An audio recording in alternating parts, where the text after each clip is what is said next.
Olá pessoal, aqui é o Velgas. Hoje, dia 25 de outubro de 2025. Russos esmagados em Kursk. E também vamos ver outro assunto que eu coloquei de título Onda de Rebelião na Rússia, que de fato já está sendo uma coisa concreta, já está acontecendo, não está apenas no nível de ideias, né? E tampouco de fake news. É verdade, os russos tentam controlar para isso não sair fora, mas já está saindo. Eu quero convidar você que não é inscrito, inscreva-se no canal. Aqui você vai ver a verdade sempre. Fake news aqui são proibidas. E quero também convidar a todos que se gostarem do vídeo, que deem um like. E peço a todos que compartilhem. Compartilhem com as suas redes sociais, com seus parentes, com seus amigos, no Facebook, no X, etc. Em todos os canais de redes sociais que vocês tiverem e recomendem o vídeo. Tenho certeza que pessoas vão gostar e mais pessoas vão ter acesso à verdade e não a mentiras impostas pelo Kremlin. Quero também pedir a todos que façam seus comentários, que serão sempre muito bem-vindos. Deus abençoe a todos vocês, como agradecimento porque vocês estão me ajudando, compartilhando. Muito obrigado. Combates violentos eclodiram em Kursk e os russos acabaram sendo esmagados. A Ucrânia continua as suas operações em território da Rússia, porque Kursk é um território russo, e também como em Belgorod, que também é um território russo, mas vou meter mais a Kursk e a algumas outras regiões, né? Não necessariamente só a Kursk. Eu quero começar dizendo aqui que o exército moscovita do ditador Putin atacou posições do exército ucraniano na região de Oleksiivka, ali em Sumy, que é do ladinho de Kursk. Enquanto isso, as forças ucranianas elas contra-atacaram os russos perto de Konstantinivka, ali, Sazh e Yanukovka, que os russos estão tentando voltar a capturar novamente essas vilas. Contra-atacaram e aproximadamente 200 militares do regimento de fuzileiros motorizados das Forças Armadas Russas, naquela região, eles ficaram presos. E os russos estão pedindo ao comando que evacue o grupo, incluindo militares falecidos que estão ali mortos, né? Que já devem estar em decomposição, eu acho, né? Porque começa muito rápido, embora agora que está frio, mas assim mesmo, se não tiver em geladeira, é um problema, né? E ao mesmo tempo, esse regimento está operando na área de Kurilovka. Então ele não está centralizado numa região só. Ainda que Kurilovka é na região de Kursk, desde setembro de 2025. Mas é perto, é próximo, né? Porque Kursk faz a fronteira ali com Sumy também, né? Então eles fazem ali também. E tem um canal ali também que tem afirmado que um coronel-general, um canal Z é russo, né?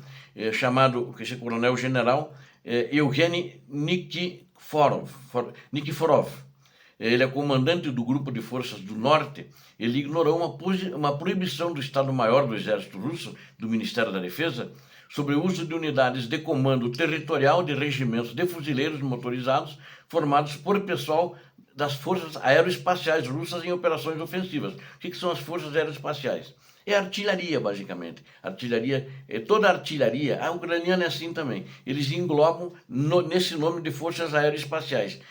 Porque ali inclui mísseis, né, que vão na estratosfera, e foguetes, obuses, eles englobaram tudo ali.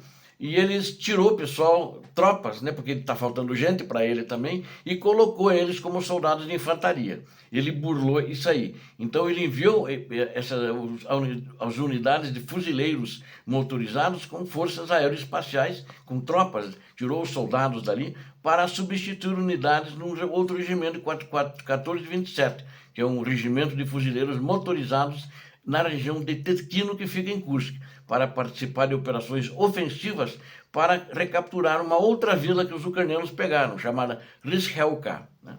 E então, pessoal, mas ele não dizem os próprios russos, nas fofocas entre eles, em informações de rádio captadas pelos ucranianos, tem gente criticando ele que não deveria ter feito isso, né?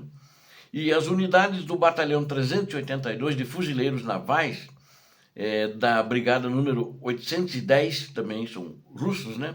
Avançaram em direção a Steponoia, mas depois recuaram para as posições originais, ou seja, os ucranianos começaram a infligir a eles muitas baixas ali naquela região também, e eles tiveram que recuar para onde eles estavam. Enquanto isso, as unidades do 3º Batalhão da Brigada 810 também, de fuzileiros navais, sofreram perdas muito pesadas, tentaram atravessar o rio em Kondratouka e não estão recebendo cuidados médicos suficientes. Que isso, na realidade, acho que não é novidade que eu estou falando aqui. Em outras regiões tem acontecido a mesma coisa. Tanto que eles acabaram se entregando justamente por quê? Porque os ucranianos, quando eles fazem prisioneiros, eles dão um tratamento médico para os russos que estão feridos. E eles estão ali também na mesma situação que os outros soldados russos em outras linhas de frente, que são abandonados quando estão cercados, ou às vezes nem estão cercados, mas as reservas estão muito longe. A linha de frente dos russos, eles esticaram muito e elas não conseguem chegar. E quando tentam chegar, os ucranianos já atentos martelam eles com artilharia e drones. E os ucranianos continuam então mantendo a sua posição ali, também fazendo envolvimentos de contra-ataques naquela região. E continuam atacando também, e sabe-se também que as tropas russas estão retirando unidades ali que eles tinham, tentando fazer um controle territorial na região de Yunakouka, porque não estão conseguindo avançar e não estão conseguindo, nos seus movimentos, retomar essa vila, que é uma vila de grande porte, uma vila que tem um valor tático importante para qualquer dos lados. E hoje a Ucrânia controla essa vila de Yunakouka. Nessas circunstâncias, a Rússia está novamente tentando defender Kursk com a ajuda de soldados norte-coreanos, que também estão sofrendo baixas. As tropas, alguns que tinham ido para fazer outros serviços à retaguarda, eles estão voltando, porque os russos não estão conseguindo repor as baixas, não só em Kursk, como em todo o teatro de operações. A reposição é muito maior do que as perdas, né? Eles, no início da guerra, os 2 primeiros anos, eles não sentiam tudo tanto assim. Eles conseguiam repor na mesma velocidade. Morria 35 mil, vinha 35 mil substituir. Davam lá uma semana, 2 de treinamento e voltavam. Aí morriam no outro mês mais 35 mil e vinha mais 35 mil as reservas. Hoje acabou isso. Não conseguem colocar mais, né?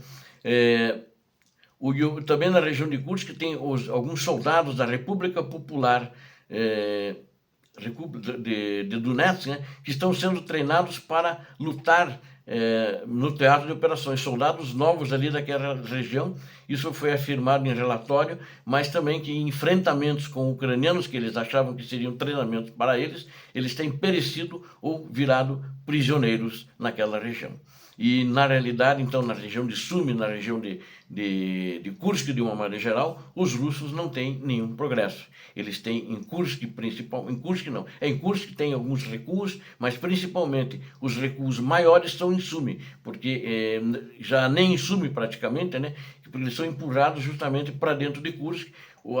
Toda a área fronteiriça, a linha de fronteira hoje, está controlada pelos ucranianos, está sob o comando deles, apesar que os russos todo dia tentam beliscar ali para ver se conseguem alguma coisa. Até agora nada. Vamos esperar que assim continue.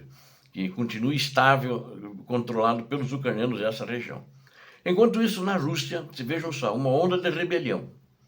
E já protestos, tem cartazes com protestos, né? E eles dizem assim o seguinte: Putin está trazendo o nosso fim. Nos cartazes, isso escrito em russo.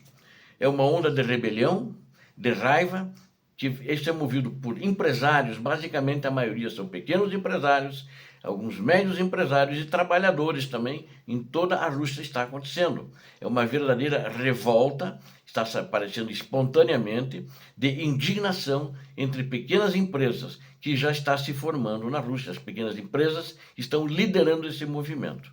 Em meio à guerra e aos gastos militares recordes, o Kremlin está introduzindo aumentos massivos de impostos. Isso começa a degrilar eles, né? Eles, como pequenos, não têm condição de pagar aumento de impostos, e segundo os próprios empresários, isso aqui pode literalmente estrangular as pequenas empresas russas.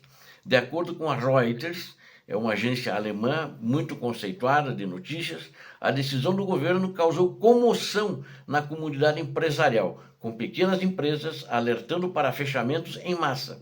perdas de empregos e uma crescente economia paralela, ou seja, o ditador decidiu agora destruir a Rússia, não consegue destruir a Ucrânia, não consegue ocupar a Ucrânia, então está destruindo o próprio país, uma maneira muito inconsciente. Ele acha que é só cobrar imposto, vai ficar todo mundo feliz. Não, vai empobrecer o povo, e vai empobrecer e destruir a própria Rússia. Falta de inteligência. A elite que está governando hoje a Rússia não tem inteligência para isso, na minha opinião, né? De acordo com a Reuters, a decisão do governo causou comoção na comunidade empresarial e vai continuar causando, né? E por quê? E as pequenas empresas estão alertando para fechamentos em massa e perdas de empregos e uma crescente economia paralela. Todo mundo desse pessoal está indo para a economia paralela para não pagar imposto agora, porque ele resolveu abocanhar mais dinheiro para colocar na sua guerra, né? E não em projetos que beneficiem a economia como um todo e que todo mundo ganha, né? Ele colocou num projeto que todo mundo perde. A partir de 2026, um novo sistema tributário vai entrar em vigor na Rússia, reduzindo o limite de isenção de IVA, que é o Imposto de Valor Agregado, de 60 milhões de rublos para 10 milhões. Agora, até mesmo as pequenas empresas serão obrigadas a pagar impostos mais altos. Manter registros contábeis e contratar especialistas para lidar com cálculos complexos. Isso vai afetar aproximadamente 700 mil empreendedores, né? Ou seja, 700 mil empresas de pequenas, ou seja, 1 em cada 10 proprietários de pequenas empresas. Este é um choque para todos que sobreviveram aos anos de instabilidade, esses últimos 3 anos, agora quase 4, né? 3 anos aí, indo para 9 meses já, 3 anos e 8 meses ainda. Para muitos, esse será o fim, né? Um dos líderes dessa organização que está fazendo o movimento, chamado Sergei Borisov. 1/3 dos empresários entrevistados já anunciou que vai fechar. Outro terço ficará na clandestinidade, deixando de pagar impostos por completo. Economistas alertam que o aumento das taxas não gerará as receitas esperadas, mas poderá desencadear uma cascata de problemas sociais muito difícil de retornar à situação anterior depois disso. Não arrecadarão muito dinheiro, mas destruirão as pequenas empresas e o emprego, explica a economista-chefe do T-Bank, que é um banco russo, chamada Sofia Donetsk. Hoje, as pequenas empresas representam 1/5 do PIB da Rússia, é bastante, 20%, né? Empregam 31 milhões de pessoas. Na tentativa, como observa a Reuters, a tentativa de Putin de exprimir o máximo da economia levará a perdas massivas de empregos e ao fechamento de lojas, oficinas, por parte de empresários, entre outros negócios, né? O Kremlin se esforça para cobrir o orçamento militar a qualquer custo. De acordo com as estimativas do Ministério das Finanças, o novo sistema vai gerar aproximadamente 200 bilhões de rublos. No entanto, especialistas já calcularam que os custos apenas da implementação das novas regulamentações ultrapassarão 420 bilhões, o dobro do lucro potencial, como observou o economista Evgeny Kogan. Para que uma vaca produza muito leite, diz ele, ela precisa ter todas as condições para um bom pasto e um gramado verde. Mas ainda complementando ele, mas o Kremlin escolheu a estratégia oposta. Como lembrete, a mídia noticiou anteriormente que a Duma estatal russa reconheceu uma grave crise econômica na Rússia. Então, até os economistas da Rússia já estão contra, e na realidade isso acaba ficando contra o ditador, que vai ser muito difícil de administrar muitas crises internas na Rússia, muitas conspirações, muitas confabulações, inclusive colocando o povo, o empresariado de uma maneira geral, contra ele e contra o seu governo, contra o seu regime. Quero agradecer a vocês que assistiram esse vídeo. Inscrevam-se, aqui vocês viram a verdade. Eu conto com vocês para se inscrever. Peço a todos que deem um like e compartilhem com suas redes sociais. Fortaleçam o canal, para mais gente ter acesso à verdade. Façam seus comentários. Deus abençoe a todos vocês. Deus abençoe a Ucrânia e Deus abençoe o Brasil. Paz e bem, paz para toda a humanidade. Muito obrigado.